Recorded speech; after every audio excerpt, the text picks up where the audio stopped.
Well, hello guys. Today we will talk about my new favorite show, Invincible. I don't know how to review it without spoiling the show. The only thing I can say is that you should watch it. It's like Ben 10 but more mature with more tension and much more gore. It has great themes, complex characters, and puts our characters in moral dilemmas, along with great action and good character development. You are definitely missing out if you haven't watched this show already. Now let's come to the spoiler part. Just like The Boys, Invincible is a realistic take on a superhero world that shows us how insignificant a normal life would be in a world of superheroes. This is the arc of our main character, Mark. At first, Mark viewed his father as a hero, lived in a good house, and Debbie taught him all the good values. Mark always wanted to help people and become a superhero like his father. However, his world shattered when he learned the truth about his father and how he didn't value human life as much because he considered them weak. He killed thousands in front of Mark and made him kill hundreds of humans to make him devalue human life, and also invited him to join his empire. Now many people say that Mark didn't join his dad because of his upbringing, but I don't think it was just about his upbringing. Sure, it must have played a part, but it was also his choice. He chose not to join his father and not to bow down to the empire. We saw how Mark in many other universes and timelines joined his father and betrayed his mom and his friends. Now, even though his father left the earth, this incident traumatized Mark for the rest of the show. That's why he had his no-kill rule. His no-kill rule wasn't based on his ideology like Batman, Spider-Man or Daredevil, but rather because of his trauma. The trauma that his father caused him.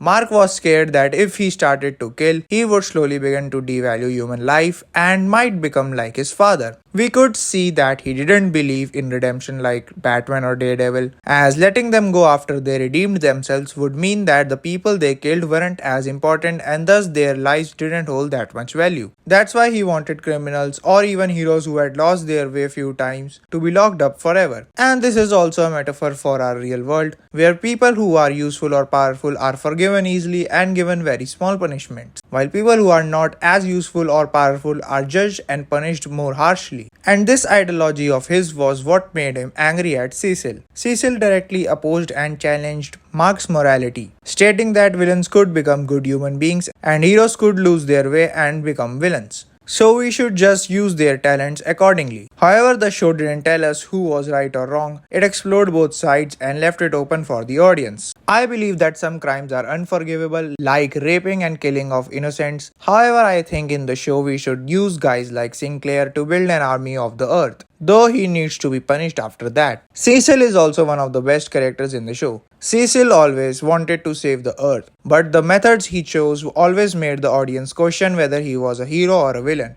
The show's main theme was that superheroes are much stronger and more important than normal human beings, which makes normal people's fate lie in the hands of these superheroes. All they could do is wish that these superheroes would care about them. Because of this, Cecil wanted control over these superheroes so that he could destroy or kill them the moment they lost their way. For him, a superhero lost his or her way when they stopped listening to his orders. He wanted to govern superheroes and didn't like it when someone did not listen to him. Because these superheroes were very powerful, he would even take help from evil people to control them, like when he took the help of Sinclair. And this made many superheroes feel like weapons or property that Cecil could use or destroy at any time. That's why many left while some stayed. This also made Invincible angry to the point where it could have been very dangerous when he learned that Cecil had given Sinclair a job and put weapon inside his brain so he could kill him if he disagreed with him. Cecil was the one who cared about the greater good, and for that greater good, he would even take an evil path. Invincible was so powerful that he wouldn't take major steps to avoid any attack and wouldn't kill his opponents. However, people or superheroes who weren't as powerful had to. The show explored how individuals like Cecil, Titan and others who weren't all strong took some twisted paths to ensure the greater good, such as safety of the earth, their families or their cities. But Invincible also felt the threat from enemies who were much stronger or as strong as him, like the Viltrumites or Armstrong. They pushed Mark to fight against them and kill them because if he didn't, his loved ones would be in danger. This is where he had to confront his trauma and kill his enemies. By the end, we saw him completely breaking free from his trauma and ready to kill.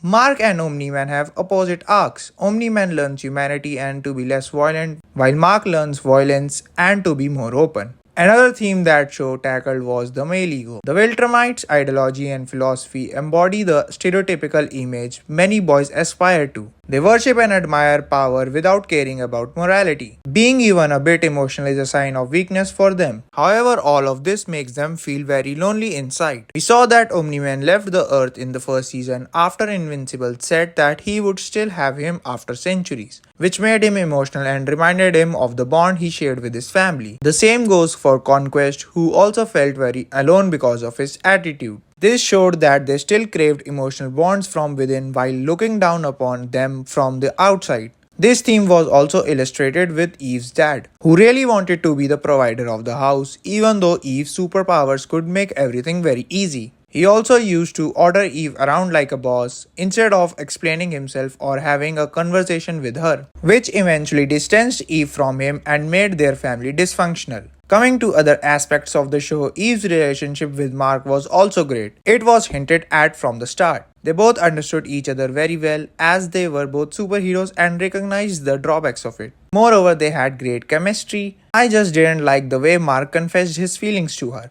I wanted him to realize that on his own. But the future Eve made him realize that by telling him he should express his feelings, which I didn't like much as I wanted him to come to that conclusion independently. Mark's relationship with his family was also handled really well. We saw him and his mother dealing with the trauma of Omni-Man being a supervillain. The loneliness his mom felt was palpable. The relationship Mark had with his younger brother Oliver was also significant. Mark and Debbie tried to prevent him from becoming like his father by instilling in him the value of human life and discouraging admiration for violence. And at the same time, he helped Mark fight his trauma and use violence by killing his opponents when necessary. Mark's relationship with his family and Eve are the heart of the series. Invincible also had great action scenes, the animation was very good, and most fights had that tension which kept the audience at the edge of their seats as anyone could have died and the stakes were very high. So that's it for today, and tell me your thoughts about the show in the comments.